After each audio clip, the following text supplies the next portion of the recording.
যে একটি পুকুরে খনন করা হচ্ছে। আমাদের ছোটবেলার সেই স্মৃতি মনে পড়ে গেল। আমরাও একসময় এই কাজগুলো করেছি। এটাকে বলে আলটা।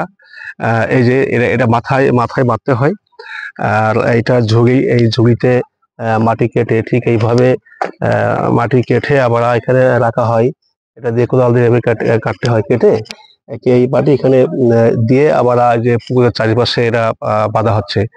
তো আসলে এটা কত কত কষ্টের, যারা করে এগুলো তাদেরকে শুনলেই বোঝা যায়। যেহেতু আমরা একটা সময় এই কাজ করেছি, যে মাটি কাটা কাজ করেছি। এটা করলে যেমন শরীর ভালো থাকে, মন ভালো থাকে, হালাল রুজি বর্জন হয়। এই জন্য আল্লাহ রসুল বলছেন যে শ্রমিকের গায়ের ঘাম শুকানোর আগেই তার ন্যায্য পাওনা পরিশোধ করে দাও। কি প্রখর রৌদ্র! এই রৌদ্রের মাঝে যে শ্রমিকরা মাটি কেটে তাদের জীবিকা নির্ভর করে, আসলে এটা হালাল উপার্জন।